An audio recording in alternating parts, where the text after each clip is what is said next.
Oh, welcome back to Pattern Poole TV.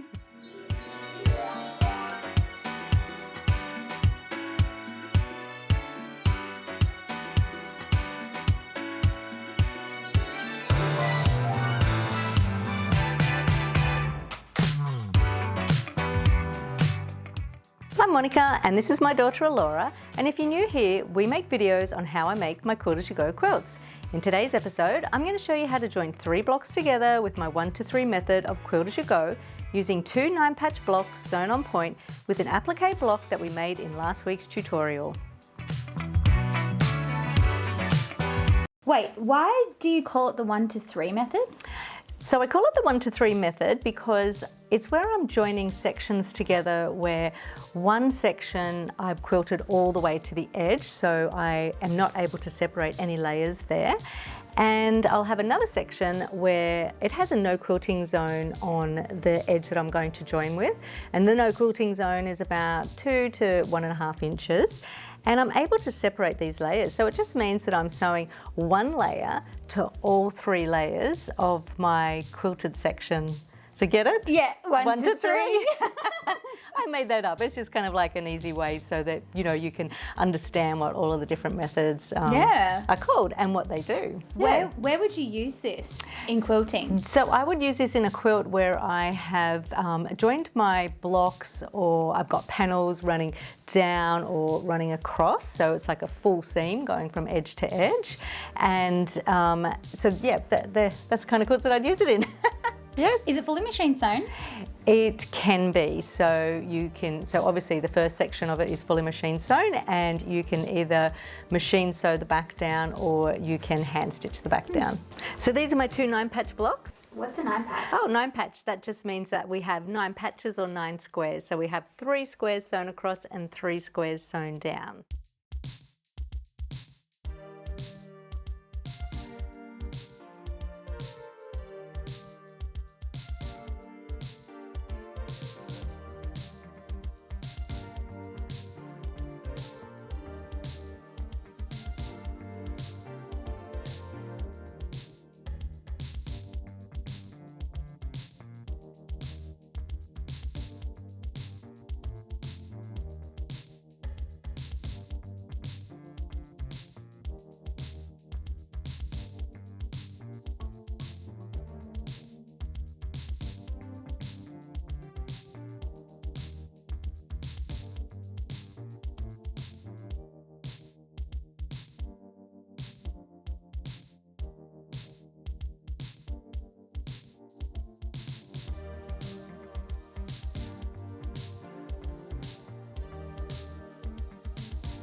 Okay, so these are my 2 9-patch blocks. So that is a block that has 9 patches or 9 squares. So we have 3 across, 3 down, and with both of these blocks, it's exactly the same block, but I've just put the patterned fabric into different positions just to give completely different looks. And then we're going to sew them on point. So that's where we're going to make our squares look like diamonds, and we will sew some triangles into each corner, making 2 completely new squares. So that's a patchwork technique where you take blocks that are squares or diamonds, they can be anything, and then you sew them on point. To sew a block on point, you need 2 larger squares. Place those squares together and cut them once on the diagonal. That will give you 4 triangles to sew onto each corner, making a larger square. Start by sewing the opposite triangles on first of all, and to do this, just find your center. I just like to do a little finger crease there, and I'll do the same thing on the other side of my 9 patch. And then I will find the center on my triangles. Be very careful with that edge because that's on the stretchy bias grain. We don't want to stretch that anymore. So putting that right sides together, lining up my creases. I'll just use 1 pin to hold that in place first of all. Do the same to the other side.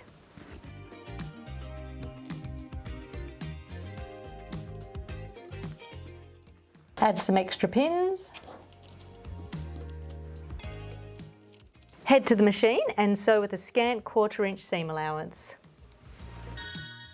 And here are my seams sewn, and a tip is to prevent the stretchy bias edge of the triangle from stretching as you sew with the 9 patch on top. Now head to the iron and press the seams in towards the 9 patch, just like that. Trim away the excess corners just by placing the ruler level with the edge of the block and trimming.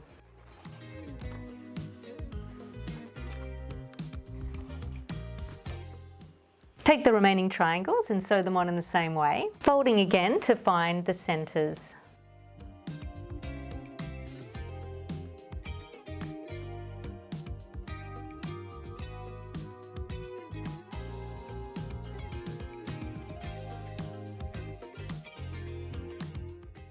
Your triangles will extend past the edge of your block just by a small amount, giving you a distance of 1/4 inch from the corner here to the raw straight edge. Now sew from the corner to the corner, and when you have this extending a little bit past that, you know that you're doing it right. Just like that.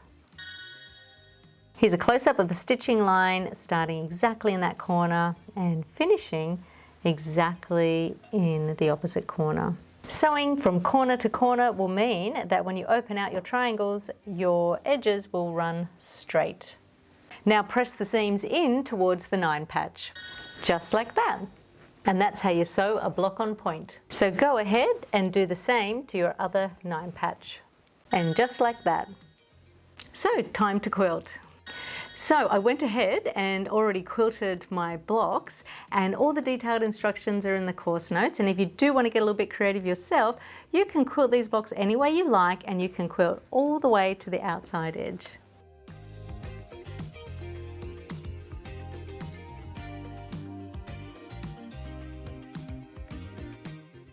So it's time to trim the blocks, and one thing I know that when I was teaching sewing classes, people always found trimming quite daunting, and trimming can make or break a quilt.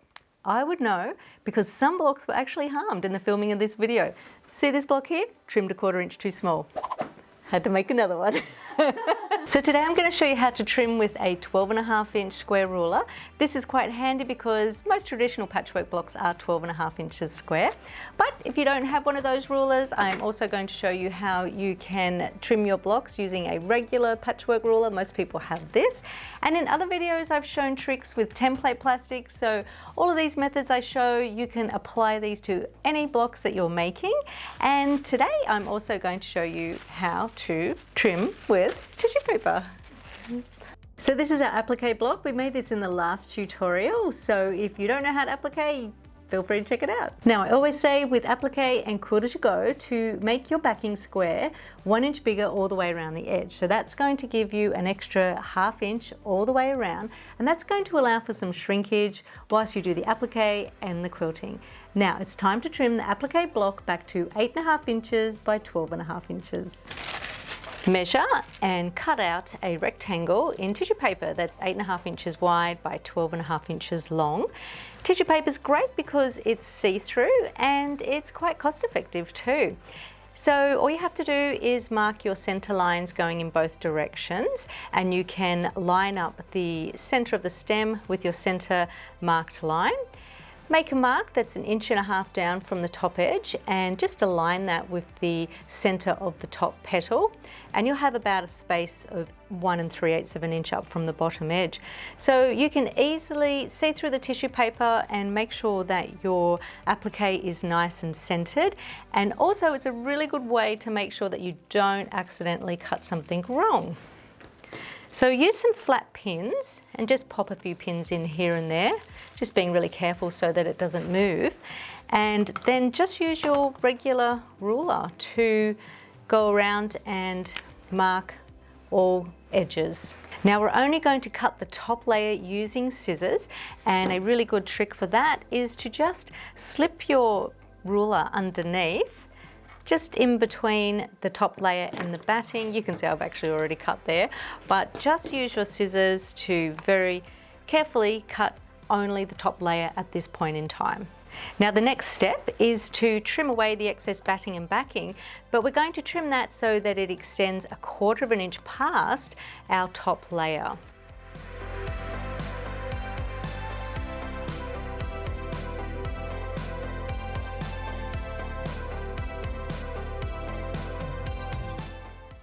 So the top and bottom edges can actually be level with the top layer, but we'll come back and trim that later.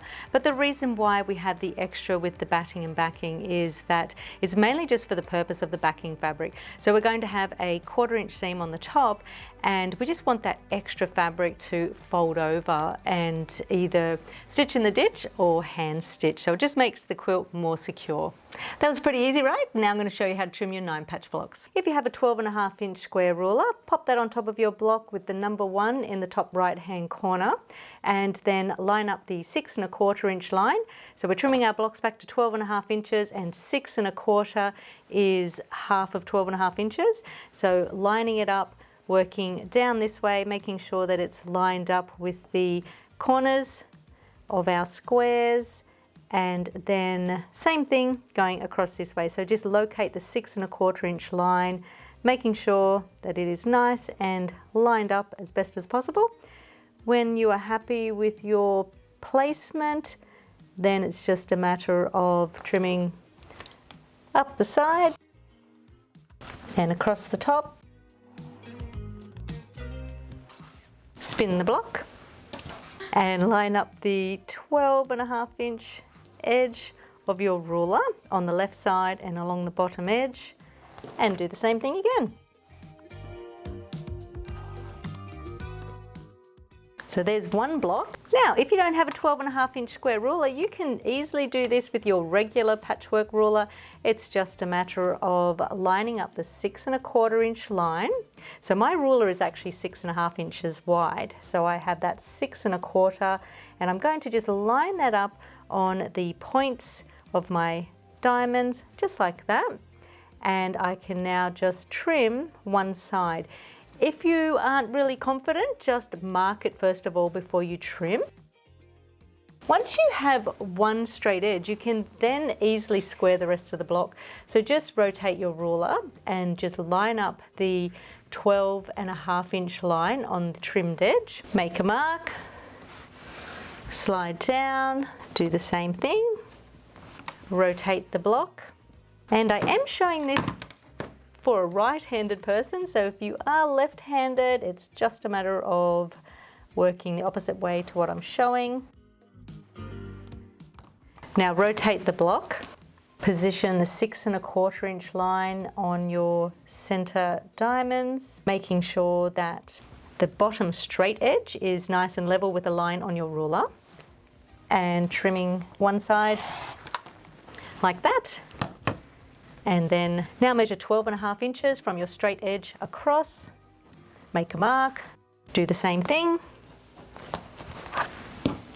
rotate the block and trim. Once again, making sure that a line on the ruler is running straight with your square edge and trim. Now I will just make a note that I tweaked this block a little bit so that when you trim it back to 12.5 inches, you'll notice you'll have a distance of 3/8 of an inch away from the corners. So by the time we take our 1/4 inch seam allowance, nobody's going to lose their points with this block. So we've finally made it to the part that this video is all about, joining our 3 blocks together with the 1 to 3 method. So let's do it. Okay, so line your blocks up in the order that you want to sew them, and then take your applique block and put it right sides together with one of your patchwork blocks. Separate the layers of the applique block so that you just have the top layer level with the edge of your patchwork block. And now pin it. So pop your pins in sideways, and we want to make sure that these edges, they should be the same size because we've trimmed them to 12.5 inches. Pop a pin at the top, a pin at the bottom, and then pin in between, giving a space of about 1.5 inches between each pin. So we're now going to sew the seam with a regular 1/4 inch seam allowance. I just have my size 80 quilting needle and my neutral coloured thread, and I'm actually just going to use my 1/4 inch foot for this, and I'll show you there's a little bit of a technique on how to sew this so that nothing stretches out of shape. So start your seam with a little reverse stitch, and then as you sew, slide the pins out, and we want to make sure that we're going to ease this top layer in. So when you get to a stage where you're actually able to hold the work from behind, just hang on to it from behind, hold it taut and sew.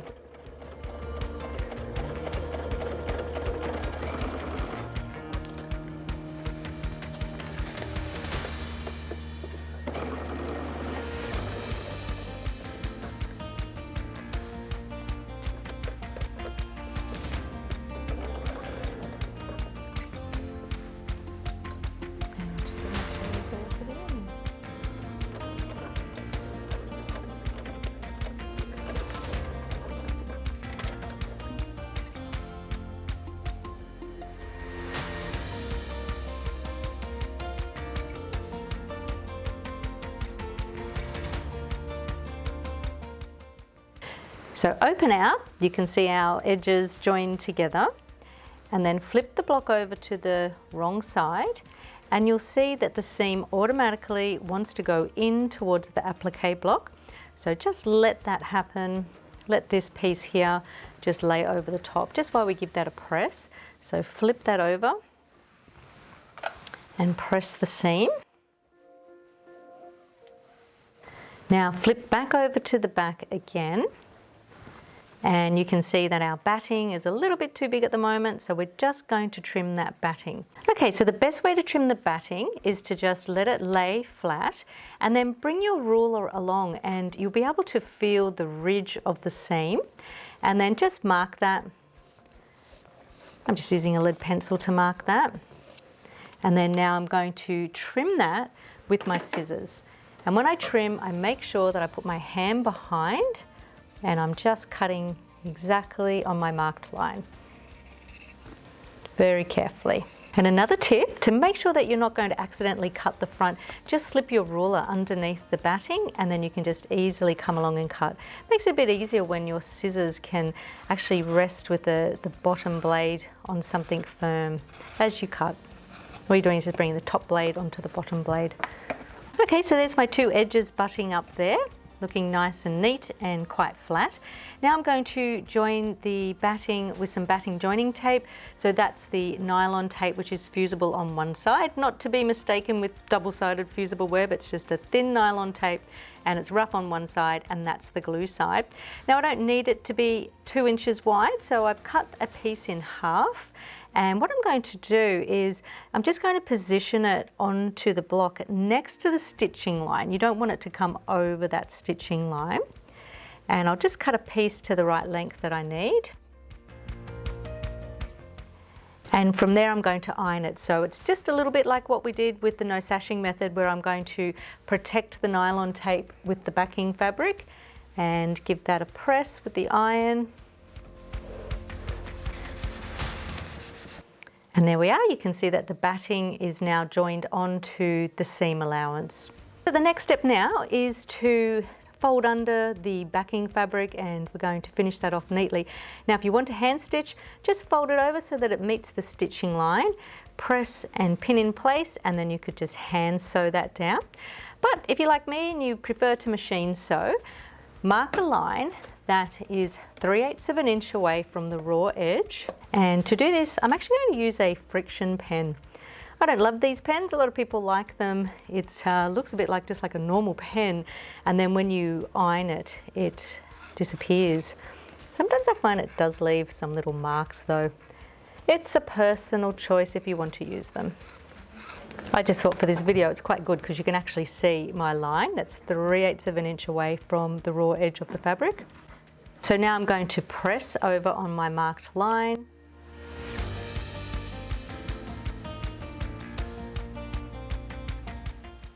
Just like that, and you can see that the mark did actually disappear.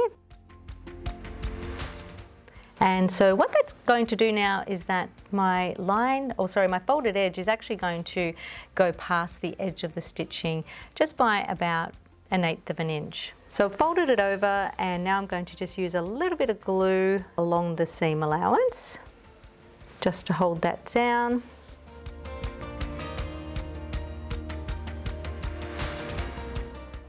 And then I'm going to flip it to the front and pin in the ditch. Flip over to the back and make sure that you have just caught in the edge of the fold, just like that. Now flip to the front and stitch in the ditch. I'm just going to use my regular open toe foot so that I can easily see the seam. But if you find that your work is puckering as you sew, you may need to put your walking foot on. And make sure you start with a little reverse stitch at the beginning and at the end.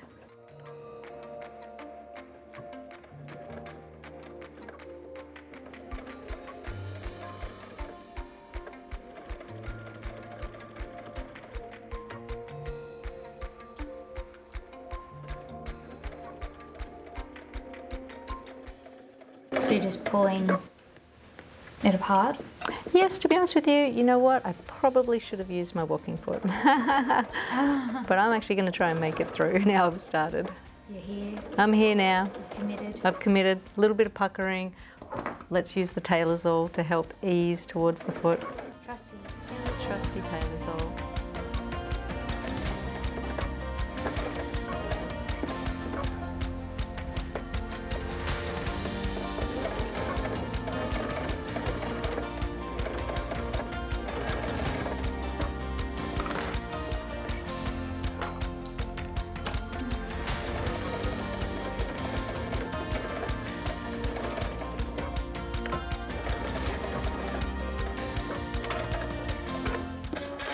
Okay, so this is what it looks like from the front. Here's my stitch in the ditch. It's hardly noticeable. And then I'm going to turn it over to the back and double check that I caught in the folded edge, which I did. That looks nice and neat. So now I'm going to finish off with a couple of rows of just straight quilting. I'll see how many when I get to the machine, how many I need. And those straight rows of quilting, they're going to kind of disguise this little shadow that I can see showing through. And that is something that you will actually get when you're using a light background fabric. Just like that, 3 lines spaced 1/4 of an inch apart. Feel free to get as creative as you like. Now join your other patchwork block onto the other side of your applique block using the Quilt-as-you-go 1 to 3 method in exactly the same way. Just like that. Now you can trim the excess fabric level with the top and bottom edges of your quilted section. So that's the 1 to 3 method of Quilt-as-you-go. What do you think of that? I thought it was really cool. Yeah. Yeah. So if you're going to use that method to join another row on, how would you do that? Well, because all the edges are now quilted, so you would either have to design your next section and make sure that when you quilt it, you leave a no quilting zone, because then you can join onto that section with the 1 to 3 method. Or it is really good for just designing quilts and joining the rows together. So rows that go all the way from edge to edge on the quilt, either crossways or lengthwise. I'm really excited to see how you're going to join those two together. Yeah, okay, well that's another technique. So you're just going to have to keep watching and you're just going to have to keep filming. To find out. That's right. Well, thanks for watching. And we'll see you next time. Bye. Bye.